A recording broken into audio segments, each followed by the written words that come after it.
Some riders like Alan here from GCN Italia look effortless, smooth and confident when riding, like they were born to be on that bike. And others were to battle just to stay in a straight line or even upright. Now the difference between these two riders is not likely to be about genetics, it's more about practice. So in this video I'm going to give you 5 things that will elevate you from noob to pro, just like my mate Alan here. Woo! You look pro, bro. You look pro.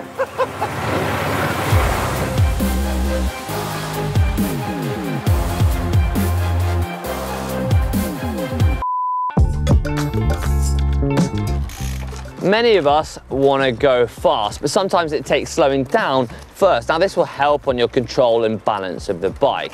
Relax, bend your elbows and look straight. Now you might feel a little bit wobbly at first, but with a bit of practice you'll improve really quickly. Now why not take it up a level, find a white line or a straight line and try and stick on it. Now the better you get, the slower you can go. Now this will really help your balance, it'll help your control when you go to junctions, but it'll also help setting off.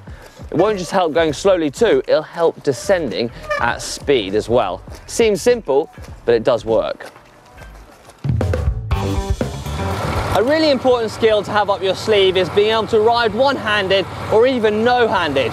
So using my glamorous assistant, I'm going to show you exactly how to do it. So first off, riding one-handed is really important because it will enable you to drink on the bike without stopping. It will enable you to signal to cars or any road users behind you. And it will also help, well, let your fellow riders know what's coming up. So maybe a pothole or anything in the middle of the road. So how do we do this? First up, look forward. Keep a nice brisk pace. Engage your core and slowly but surely try and take your hand off your handlebars, just like that. The more confident you get, you can then start to try and reach for a bottle or even some food out your back pocket. Now, if you want to take this one step further, you can try taking both hands off. So use the same technique, engage your core, look forwards, keep a nice brisk pedal to help keep your bike going straight. Lift your hands just a little bit away from the handlebars, just in case you catch a bit of wind or maybe your wheel hits something. The more confident you get, the further away you can get from the handlebars. Like that. And before you know it, you'll be celebrating all those wins you have. Woo!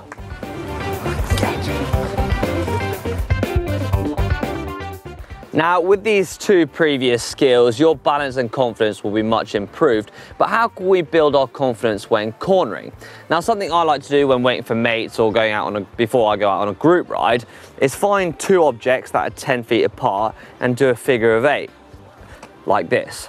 Start off, go nice and slowly, look where you're going, but look through the corner. So don't look at your front wheel. Now use the speed to keep your balance, but you can also use your acceleration too. Now this is really good when you're learning to control your bike and you're learning to use your body weight to balance it. The better you get, the tighter you can make your figure of 8 and the quicker you can go.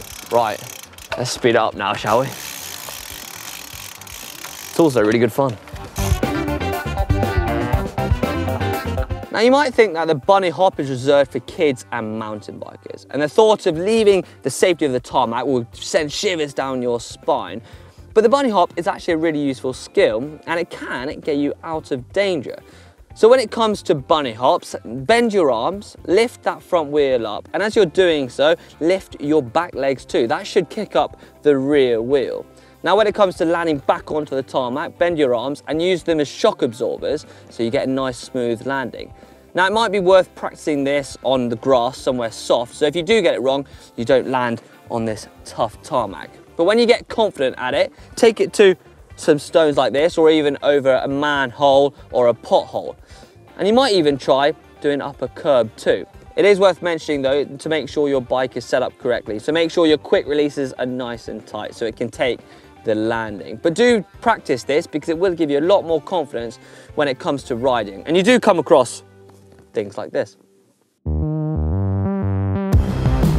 Lastly, venture off-road. Not just to practice your bunny hops, but for riding in general. If there is a gravel, cross, or even a mountain bike that you can borrow, riding off-road massively increases your bike handling skills and in a safe-ish environment. The different slippery surfaces will teach you how to react when the bike wants to change direction without any notice, giving you instincts to deal with your front or rear wheel losing grip. And as an added bonus, it puts a big smile on your face. There you have it, 5 things to build your confidence and ability on the bike. But make sure you practice these, like taking one hand or both hands off the bars, riding slowly in a straight line, doing a figure of 8, maybe even lifting your front wheel, or venturing off-road. Now you can do these wherever, whether it be on your commute or on a group ride. The more practice you put in, the better you will get. And you'll have some silky skills, just like my friend here, Alan. Which is with our hands. Woo! Nice skill, dude. For more videos, click on Alan. And if you enjoyed this video, give it a big thumbs up. Way!